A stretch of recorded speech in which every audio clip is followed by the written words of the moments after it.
Elles pensaient aller à une fête mais n'en sont jamais revenues. Clara était la fille que tout le monde admirait. Elle était belle, fortunée et entourée en permanence. À la fac, elle incarnait un idéal. Ses tenues coûteuses, sa voiture élégante et cette aura de perfection attisaient les jalousies. Pourtant, un mystère persistait autour d'elle. Personne ne connaissait son histoire. Elle évoquait rarement sa famille, mais offrait généreusement cadeaux et sorties à ses amis. Clara partageait son appartement avec 2 colocataires, Élise et Chloé, devenues ses amies proches. Élise, sérieuse et méfiante, contrastait avec Chloé, plus insouciante.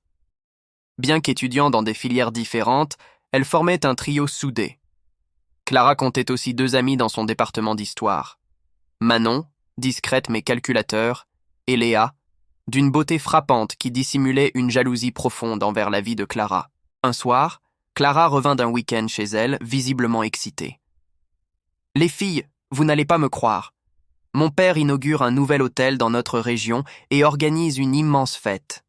Des personnalités influentes seront là. Et ce n'est pas tout.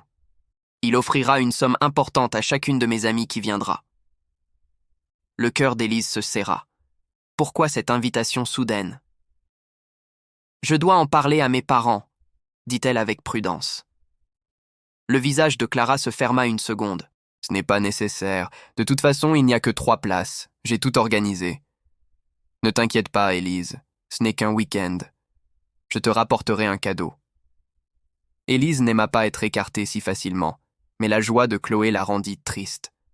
« Tu te rends compte ? On va chez Clara !» s'exclama Chloé, les yeux brillants. Élise sourit faiblement, l'estomac noué. « Es-tu sûre que c'est une bonne idée ? Tu vas dans un endroit inconnu. Tu es trop prudente, Élise. Je suis capable de prendre mes décisions. » La veille du départ, Léa trouva Manon en train de faire sa valise. « Tu es certaine de vouloir y aller ?» demanda Léa, un sourire en coin.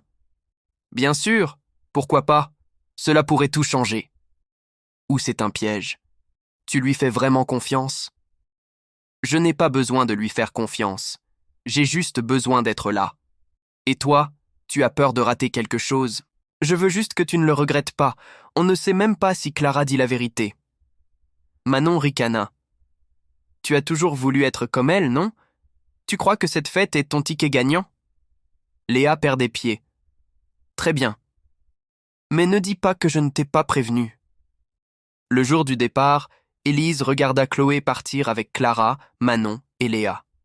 Un pressentiment lugubre l'envahit. Après un long trajet, elles quittèrent la route principale pour s'enfoncer dans une forêt dense. Elles arrivèrent enfin devant une immense demeure isolée, un véritable manoir perdu au milieu des bois. « Clara, cet endroit est incroyable. Je ne savais pas que ta famille était si riche !» s'exclama Chloé, bouche bée. « Bienvenue !» tonna une voix. Un homme affable étreignit Clara. « Vous devez être Chloé, Manon et Léa. Je suis ravi que ma fille vous ait amenée. » Son accueil chaleureux les rassura. L'intérieur était somptueux. Léa, fascinée par le luxe, demanda « Et la mère de Clara ?»« À l'étranger, ma chère. Elle arrive demain avec le conseiller du maire.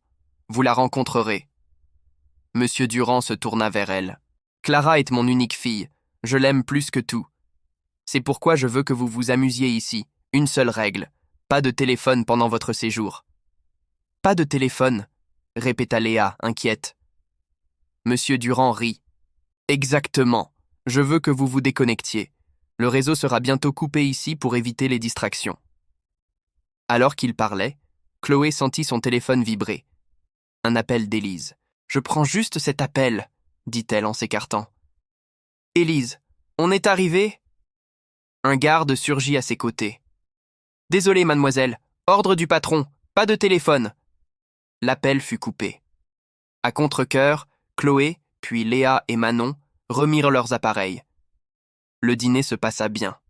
« Reposez-vous cette nuit, » leur dit Monsieur Durand.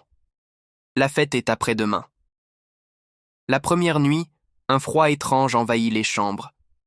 Léa se réveilla en grelottant, sentant une présence invisible. Le lendemain matin, Clara avait disparu. « Elle est sûrement en ville pour les préparatifs, » supposa Chloé. Mais Clara ne revenait pas. Les réponses de Monsieur Durand étaient évasives. Aucun signe de préparatif de fête. Une domestique, visiblement mal à l'aise, chuchota à Léa. « Vous devriez partir. Il se passe des choses horribles ici. » Cette nuit-là, Léa entendit des chuchotements. « Léa. Léa. » La voix semblait venir du sous-sol. Terrifiée, elle se cacha sous sa couverture. Le lendemain matin, Chloé avait disparu à son tour. Manon et Léa la cherchèrent partout en vain. La même domestique les croisa et murmura, tremblante. « Fuyez. Vous n'auriez jamais dû venir. » Clara réapparut enfin, mais son regard était vide et glacé. Elle ignora toutes leurs questions sur Chloé. Manon et Léa décidèrent de fuir. Mais la propriété était cernée par une forêt impénétrable. Monsieur Durand et ses gardes les poursuivirent rapidement. « On ne s'en sortira pas toutes les deux, » haleta Manon en trébuchant. « Si l'une de nous le distrait, l'autre aura une chance. » Léa, pétrifiée, la regarda. « Je te sacrifie, » dit froidement Manon. Elle poussa violemment Léa qui s'écroula au sol. Manon partit en courant dans l'autre sens.